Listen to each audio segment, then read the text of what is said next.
Hi friends, ఈరోజు అయితే మన ట్రైబల్స్ ఏరియాలో ఏ పంటలు చేసుకుంటారో ఈ వీడియోలో అయితే చూసేద్దాం. ఇలా కొంచెం ముందుకైతే వెళ్దాం రండి.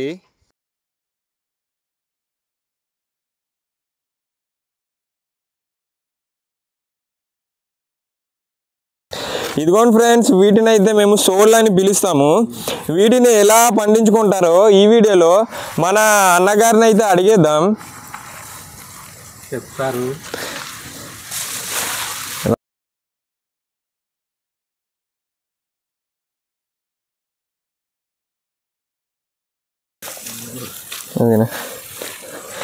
ఏం సార్, ఎందుకు వచ్చారు నా పొలంలోకి? అనే గారు, ఇప్పుడు వీటిని అయితే సోళ్ళు అని అంటాం కదా, వీటిని అయితే ఎలా పండించుకుంటాము, ఎప్పుడు వేస్తే ఎలా పండిస్తాము అదైతే కొంచెం చెప్పండి. చెప్పాలి. ఇది మే జూన్ నెలలో ఇదన్నీ పొలము దుక్కేసి నీటికి తయారు చేస్తుంటాం సారు. అప్పుడు మే నెలలో నర్సలు వేస్తాం, నారేస్తాం, పైరేస్తాము. పైరేసి జూను జూలైలో నాటేస్తాం సార్. ఇవి నాటితే ఇవి రాగులు. మేము ఒకవైపు రాగులు అంతాము, ఒకవైపు సోడలు అంతాం సార్. ఇవి తింటే ఆరోగ్యానికి బాగుంటుంది. శక్తి తప్పిపోయిన మనిషికి కూడా శక్తి రప్పిస్తుంది సార్ ఇది. అందుకని ఇవి మాకు వదలబుద్ధి అయ్యాదు. ఇది తినడానికి మాకు ఒక బుద్ధి అయ్యాదు సార్. ఇది ఇంతకుముందు రాగులు, గంటెలు, కొర్రాలు, ఊదలు పండించుకునేవాళ్ళు. దానివల్ల శక్తి ఇప్పుడు ఆ శక్తి నాకు ఇక్కడ ఉండిపోయించారు. ఇంకా దాని నుంచి ఇప్పుడు మాకు కాకి జొన్న ఒకటి, రాగులు, ఈ గుమ్మడి కూర, ఇది నాకు ఎక్కువ శాతం తినబుద్ధి వేస్తుంది సార్. అదే నేను పండించుకుంటాను, అదే తింటుంటాను.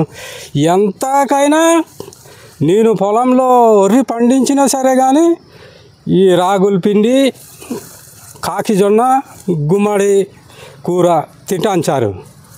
ఇది మా గిరిజన రైతులకి ఆరోగ్య తృప్తి సార్. ఇది అవునన్న గారు, మరి వీటిని సోళ్ళు ఇలా పండించుకుంటామని చెప్పారు కదా, మరి నాకైతే మనోళ్ళని చాలామందిని అయితే అడిగాను. మనోళ్ళు ఏమన్నారంటే, అప్పట్లో మనకి రైస్ అయితే దొరికేది కాదురా, మాకు ఓన్లీ సోళ్ళు ఇవే చేసుకొని బాగా తినేవాళ్ళమి, అందుకే మాకు ఫుల్గా ఫిట్గా అయితే ఉన్నాము అంటున్నారు. మరి దీని గురించి మీరు కొద్దిగా డీటెయిల్గా చెప్తే మాకు ఇంకా నాలెడ్జ్గా ఉంటుంది, మేము కూడా పండించుకొని తినడానికి అవకాశం ఉంటుంది. కొంచెం ఎలాగో కొద్దిగా చెప్పండి. అది వాస్తవమే సారు. ఈ సోడ పంట ఇది ఇప్పుడుది కాదు, నిన్న మొన్న వచ్చింది కాదు సార్. ఇది పూర్వం నుంచి రాగులని తెలిసిన వాడు రాగులు అంటారు, తెలియన్నాడు మా ఏజెంట్లు అయితే అవును సోడలు అంటాడు. అది చాలా ఔషధం లాంటిది, అది మెడిసిన్ లాంటిది సార్. ఇది తింటే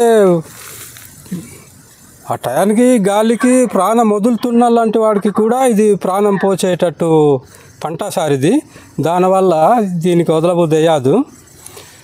ఇది మేము అలాగే పండించుకొని ఇప్పుడైతే ఈ పిలకలు ఏరుకొని నూర్చుకొని తింటాం సార్. అప్పుడైతే మొదట కోసి కుప్పెట్టుకొని, ఆరదీసి కుప్పెట్టుకొని కర్రలతో కొట్టుకోవడము. ఎవరికో నూటికి నాటికి ఎవరికో ఉండే వాళ్ళకి ఎడ్లు, పశువులు ఉండేవి. ఆ 2-3 తీసుకెళ్ళి అవి పొదస్తమానము ఆ గడ్డితో పోరంట మాడితే మాకు ఒక మూట సోళ్ళు వస్తాయి సారు. అవునండి.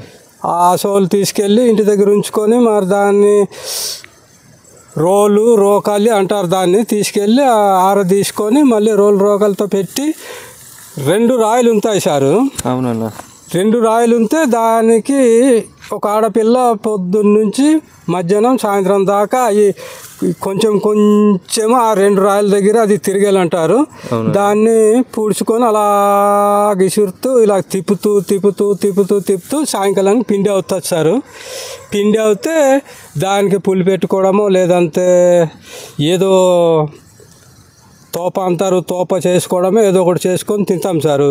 తింటే మా ఆరోగ్యానికి అది హానికరం సార్. అది చాలా తృప్తి గల సరుకు ఇది. ఇంతకు ముందైతే అవి మాకు కోట రైస్ కానీ ఇలాంటిది మేము పండించే మూమెంట్లో కూడా వరి అన్నది మాకు పెద్దలు ఆ టైంలో వరి అన్నది తెలియదు సార్. రాగులు, గంటెలు, కొర్రాలు, ఊదలు, మొక్కజొన్న, కాకిజొన్న ఇలాంటివి పండేశారు. ఆ బొబ్బేర్లు పడతాయి అప్పుడు, దాని మీద కూర బొబ్బేర్లు. ఆ బొబ్బేర్లు ఈ కలుపుకుంటూ ఆ జొన్నానంతో మేము తిని నివసిస్తుంటాం సారు. దానికి ఇంకా ఇంకా మరి జనాభా పెరిగిన కొలది ఇంకా చాలు లేదని చెప్పి అడవికి వెళ్తాం సారు. అడవికి వెళ్ళి తేంగ, దుంప ఇలాంటివి తవ్వుకుంటూ వచ్చి అవి కూడా కూర వండుకొని ఆ జొన్నానంతో తింటుండేం సారు. అక్కడ నుంచి కొన్ని రోజులు పోయేగా రోజులు గడిచి వచ్చి రోజులు పెరిగి కొంచెం ఏదో పొరుపుతాం అని చెప్పేసి ఆ పొరుపుతాం వచ్చించారు. అక్కడి నుంచి ఈ పేద పెరజా కొంచెం ముందుకు వచ్చి అప్పుడు ఒక కోట రైస్ అని, ఈ డిపో రైస్, ఇది కిరాణ్ షాప్ రైస్ అని అలాంటిది కొంచెం కొంచెం కలిసి వచ్చి ఇచ్చారు. కలిసి రావడం వల్ల ఇంకా అలాంటి పంటల మీద ఇప్పుడు కుర్రోళ్ళు మా ఏజ్ మేము కూడా కొంచెము ఒక్కో స్టెప్ మీద స్టెప్ కొంచెం బయటకు వచ్చాం సార్. అంత అప్పట్లోకి అయితే మరి బాగా నీరసం సార్. ఇంకా చెప్పాలంటే మేము తిని అరిగించిన అనుభవాలు అయితే మేము చెబితే మీరు నమ్మారు. మేము తిన్నింది మీకు అది నిజం కాదు. పశువుల కంట దారుణంగా మేము అప్పుడు తింటుండాం సార్. ఏదో అడవిలో కాయ, ఏదేదో రోడ్డు ఇలాంటివి అన్నీ తిని మేము భరించుకొని వచ్చి ఈ రోజులకి ఒక టెప్పు మీద ఒక టెప్పుకి కొంచెము క్లారిటీగా వచ్చి అదేదో గవర్నమెంట్ అని ఇదేదో ప్రభుత్వమని అలాగొచ్చి వచ్చి వచ్చి కొన్ని గ్రామాలకి బాగా చేసింది, కొన్ని గ్రామాలకి పాడు చేసింది. అప్పుడు పేదర ముచిలాడైనా ముండవాడైనా కొంచెము క్లారిటీగా కొంచెం బతుకుల్లో ఈ రోజుకైతే మీ దయ వల్ల కొంచెము సేఫ్ట్ అయించారు. మళ్ళా నడుస్తుంటాం మరి లేఖనడి మరి గట్టిగా వెళ్ళిపోతే నా మాట అక్కడ అందాది. అన్నగారు మరి మనం ఇవి అంతే మనం మినుములు అంటాం కదా, మా అమ్మగారు అయితే చాలాసార్లు వండారు, కూర అయితే బాగుంటుంది. మీరైతే చాలా ఇయర్స్ నుంచి తింటున్నారు కాబట్టి మీకైతే కొద్దిగా నాలెడ్జ్ ఉంటుంది కాబట్టి అసలు మనం ఇవి తింటే ఎలాగుంటుంది ఏంటి కొద్దిగా మనకైతే చెప్పండి.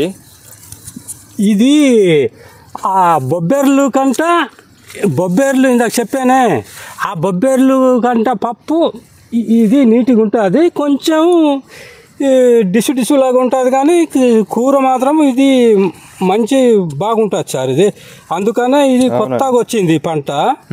కొత్తగా ఇది కూడా మధ్య మధ్య నుంచే అక్కడక్కడ బెత్తాయించుకొని కొంచెం కొంచెము అలాగా చేస్తున్నాం సార్. ఇది మళ్ళీ అక్కడ ఇది ఎక్కువగా పంట పండించిన వాళ్ళకి ఇది అమ్మకం కూడా జరుగుద్దట సార్. ఇది మరి డబ్బులు కూడా ఏదో చేసుకుంటున్నారు కానీ మాకు ఇది ఇలాంటిది ఎక్కువగా పంటకి రాదు.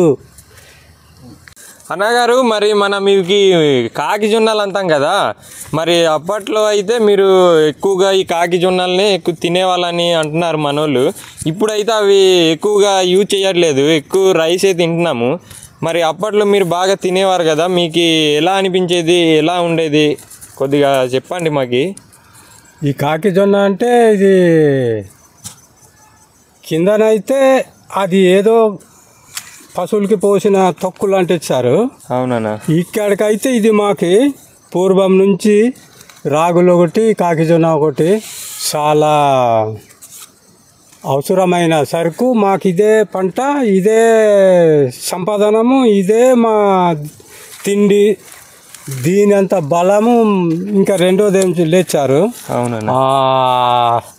ఇప్పుడు చెప్తాను, ఇప్పుడు కోటల్లో రైస్ వస్తుందంటే అది వేరు, ఈ కాకి జొన్న అన్నం వేరు ఉంటుంది సార్. అవునన్నా. ఇవి కంది పిక్కల్లాగా రౌండ్ పిక్కలు వస్తాయి. ఇవి ఎన్నో పాకానికి వస్తే పంట పండిపోతే ఇది కోసి కలం నారబెట్టేసి దాన్ని బడత పెట్టి కరాటుకొని కొట్టేసి అవునన్నా అవి తీసుకొని పోయి మేము తీసుకొని అలాగా మాకు సంవత్సరం అంతా సరిపోయేటట్టు మేము కూడా తీసుకొని అలాగా అయ్యే తింటాం సార్. దీనంతా మనిషికి ఆరోగ్యము శక్తి అన్నది రెండో పంటకి లేదు సార్. మరి మాకు ఇవి పూర్వం నుంచి రాగులు ఒకటి కాకిజొన్న ఈ రెండే మిగతాయి. అప్పుడప్పుడు ఊదలు కొర్రాలు అలా చిన్న చిన్న వాటికి చిన్న చిన్న సాయానికి అవి చేసుకుంటాం సార్. ఇది కాకిజొన్న అంతే. ఇది మీకంతే ఇది ఏటో పువ్వులకు కనిపిస్తుంది, మాకైతే ఇది పెద్ద పొలం ఉన్నంత. ఇది మేము ఒక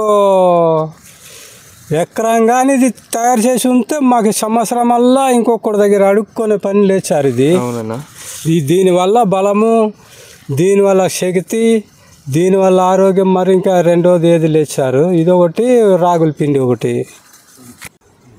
ఇదిగోండి ఫ్రెండ్స్ చూస్తున్నారు కదా, దీనినే మేము కాకిజొన్నలు అని అంటాము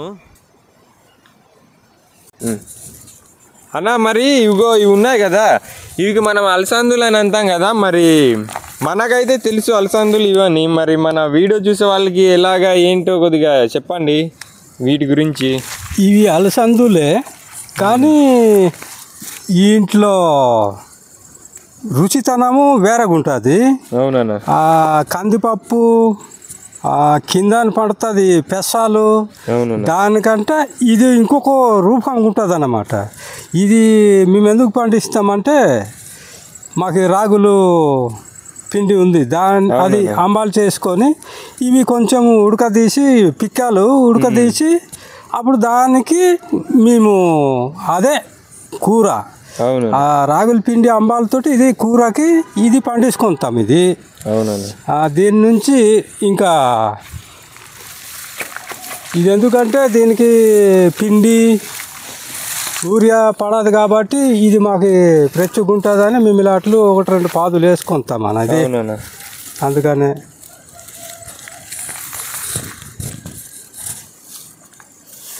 పాడైపోయింది సారి, కొంత పాడైపోయి తుఫాను వల్ల పాడైపోయి ఇలాగ అయిపోయింది. కాల్చుకొని కూడా తింటారు. కాల్చుకొని తింటే పిల్లలు కాల్చుకొని తినేసి పడుకునేటప్పుడు కడుపులు గుర్రు గుర్రు గుర్రుమని డర్ డర్ డర్. ఒరే కుర్రోళ్ళు ఎందుకురా ఇలాంటిది తింటారు, మీరు బయటికి వెళ్ళినప్పుడు కంది పీపలు ముట్టవద్దురా అని చెప్పినా అలాగే తిని తిని ఇల్లంతా పిల్లల దగ్గర పక్కలో కూర్చోలేమంతే అలాంటిది ఇవి. అవునన్నా. మరి మనకి ఇప్పుడు ఇవైతే చూసుకుంటే మరి అప్పట్లో నేను చిన్నగా ఉన్నప్పుడు అంతే మరి పెద్ద పెద్దటివి కాస్తుండే కదా ఈ కందులు. మరి ఇప్పుడు ఎందుకు కానీ ఇలాగ అయిపోతున్నాయి? రాను రాను తగ్గిపోతాయి తమ్ముడు.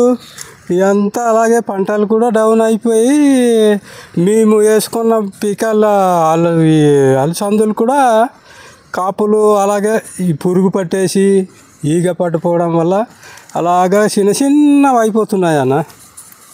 కొంచెం కిందకైతే వెళ్దాం ఫ్రెండ్స్. అక్కడ మా బుడ్డన్న గారు అయితే కొండకందులు అయితే నాటున్నారు, వాటిని కూడా చూసేద్దాం. ఇయే కొండకందులు అంటారు, మా కాసి సిరికందులు అంటారు. ఇవి కిరాణా షాపుల్లో ఇప్పుడు మొన్న పొరుపుతలు వచ్చినప్పుడు కోటకి కందిపప్పు అని ప్యాకెట్లు నింపేసి ఆ ప్యాకెట్లు ఎంత 120 130 ఇలాగ అమ్మేసుకుంటారు సార్. ఇవి ఇదే తోట కందిపప్పు చెట్టు ఇది ఇలాగుంటుంది. ఇలాగుంటే దానికి మరి మేము కూడా తెలుసుకోవాలి కదా, కొంచెం కొంచెం పంట పండించుకొని. అందుకని అది కొద్దిగా పాదులు వేసాము. అది ఎప్పుడంటే మే నెలలో వేయాలి. మే నెలలో వేస్తే ఏప్రిల్ అదే ఫిబ్రవరి మార్చి నెలలో పడతాయి సార్ అవి.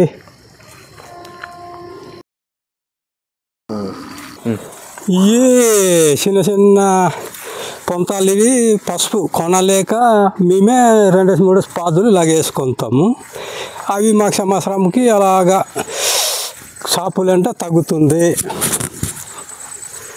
ఇది వంకాయ, టమాటీ, అది సారుదుంప అంటారు దాన్ని, అది సారుదుంప అంటారు. దానంతా టేస్ట్ మరి ఇంకే కూరలు లేవు. మరి మీరు ఎక్కడ తిన్నారో లేదో కానీ మా ఏజెన్సీలోనైతే అవి పెద్దగా పంటలు పండించుకొని కొంచెం కొంచెము కూర చేసుకోవడానికి అది బాగుంటుంది. దానికి పక్కాగా చింతపులుపు మాత్రం పక్కాగా ఉండాలి. చింతపులుపు లేకపోతే గొంతుకి వాసిపోద్ది.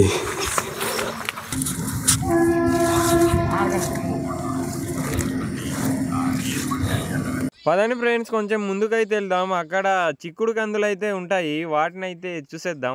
ఏమో చిక్కుడు పిక్కలు, చిక్కుడు కందులు, టమాలు అంటారు. ఇవి ఏక్సాలుగా కుంటిమల్లి పిక్కలు అంటారు. ఇట్టి కుంటిమల్లి. కింద వాళ్ళేమో రాజమా పిక్కలు అంటారు. ఇవే ఏక్సాలుగా మా ఏజెన్సీలో కుంటిమల్లి అంటారు. ఇంకా పొట్టిగా ఉంటాయి, అవి వేరే చిక్కుడు పాదులు.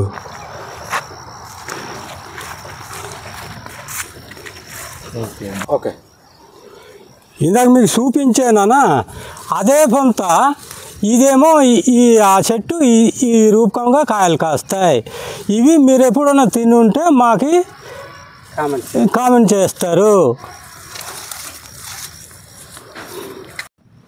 ఫ్రెండ్స్, ఈరోజు అయితే మా బొర్రా ట్రైబల్స్లోని పంటలు ఎలా పండించుకుంటారో, ఎలా చేసుకుంటారో అయితే వీడియో అయితే చూశారు కదా.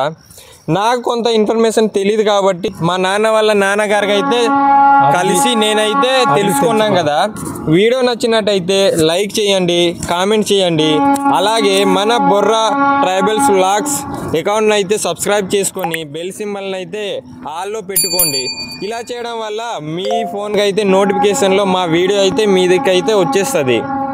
ఈ రోజుకైతే ఇంతే ఫ్రెండ్స్, ఉంటా, బాయ్.